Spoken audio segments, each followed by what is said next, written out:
Hello there. I'm the investigator you spoke with on the phone earlier. I'm so sorry for running late. There was an accident on the way that slowed traffic to a crawl. It took so long to get moving again, I thought my soul had left my body for a moment while I sat there. But don't worry, I reeled it back in once the car was in motion again, with only mild brain fog as a side effect, luckily. Do you mind if I sit down? I'm so glad you went ahead and ordered something instead of waiting for me. Are the potato skins good tonight? Oh well, sure, I'll take one. Or two if you insist. They look too amazing to pass up with all that cheese and bacon and everything. Did you pick out an entree? Well, take your time. I wasn't kidding about covering the bill as a thank you for speaking with me, so please take full advantage. I'm sorry that we couldn't meet down at the station, but I thought it would be wiser if we talked somewhere off the beaten track. We really are grateful for any information we can gather in this case. Oh, you don't have to feel so nervous. You don't have to answer any question that you would rather not. The last thing I want to do is make you uncomfortable, but it might be a little unavoidable since I do have to ask you a series of questions. Is it all right if we start now? Okay. Let me just get my notepad out here. The first question might be a bit intrusive, but it is important that I ask, have you consumed any alcohol in the last 3 hours? Good. I just want to make sure that you're not in any altered state, however mild. Oh, of course. Feel free to order whatever drinks you'd like once we're through here. I wouldn't place such a restriction generally, but it could be an issue if I recorded a statement from someone who'd consumed alcohol beforehand. It could invalidate your words, and considering we're looking for any help we can get, that would be less than ideal, wouldn't it? Alright, so second question, which pretty much ties into all the following ones. Were you walking on Nielsen Street between 8 p.m. and 8:30 p.m. on the night of the 20th?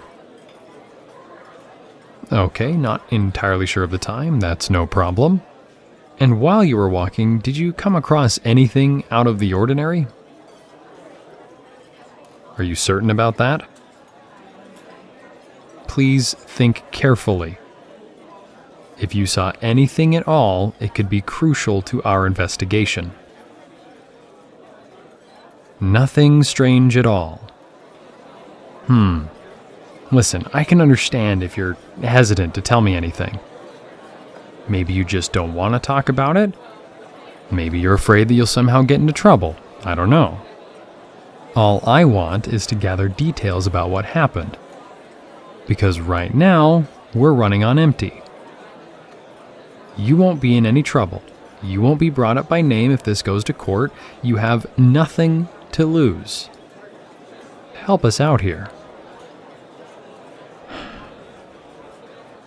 I didn't want to bring this up right out of the gate, but the only reason we knew to try to get a statement from you specifically is because we can place you at the scene. There was a privately owned security camera that couldn't catch the perpetrators' faces, but it did spot you at the entrance to the alleyway. From what it showed, not only were you present, but you even took photos or video with your phone before your lucky getaway. It looked like a near miracle that you escaped without injury, since they were armed. Look, I can understand why you might not want to talk about what you saw. I was at the crime scene myself while they gathered the forensic evidence.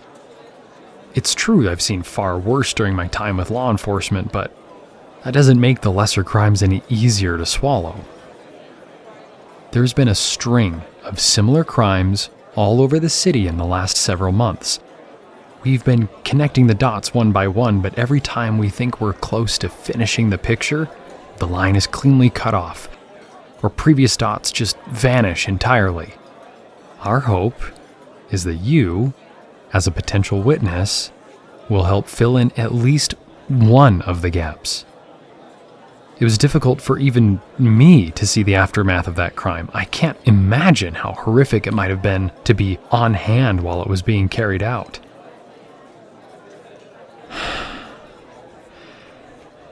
You're making this harder than it has to be.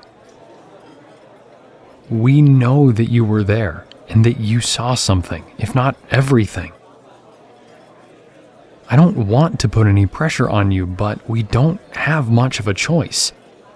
Every lead or potential witness to any of these incidents have been silenced or clammed up. We've been at our wits' end trying to get anyone to talk, but if only one person would, we can make some kind of progress. We have you on camera using your phone to record something. What was it that you found so interesting? Would you care to share that footage with us? You can't sit there and tell me that you didn't record something that night.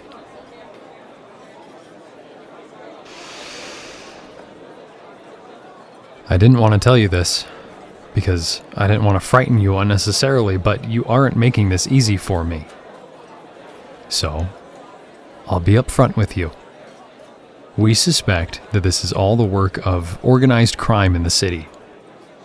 In other words, the mob. We've been trying to keep it quiet so as not to start a panic, but it has become an increasing problem. You don't seem to have much reaction to hearing that. Oh, hell, did they get to you first? Did they find out who you are and come threatening to keep you quiet? The way you're looking everywhere but into my eyes tells me that I'm on the right track. God, this always happens.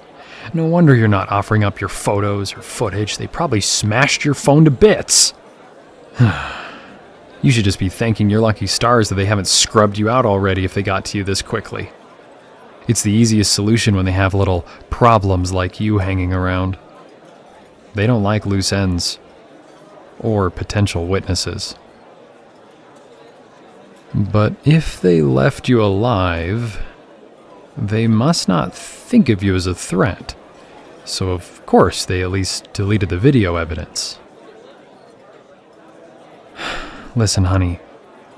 They probably made some grand gestures of power and control to convince you to keep your mouth shut, but I promise you that if you cooperate with law enforcement, that we can keep you safe. We can put you into a witness protection program, give you a bodyguard, even relocate you if necessary. We have just as much means to keep you safe as the mob has to threaten you. Please, trust us. Your word against theirs might be enough to shut them down or at least cut off one branch of their operation, the one responsible for the crime that you witnessed. No, honestly, I'm telling you, please have some faith in us. We can protect you if... All right. Let's calm down. It's okay. All right. It's okay. I know it's a frightening situation. Probably something you'd never thought you'd have to deal with in the real world. But just think, there are plenty of other people out there who are just as frightened as you, and that's why they're not talking. And because they're not talking, even more people will be threatened or worse. The way I see it, you can either be frightened while under police protection, or you can go about your daily life, paranoid at every sleek black car or finely dressed man who walks past you. Is that really how you want to live? Wouldn't it be better to do what you can to remove the source of that fear entirely? I told you that I didn't want to make you uncomfortable. I'm sorry, but I'm begging you here. Please help us, and we can help you in turn. Okay. All right. If that's really what you want, I can't force you to do or say anything. Here. This should be enough to cover whatever you order. Enjoy the potato skins. Thank you for even meeting with me, and please, stay safe.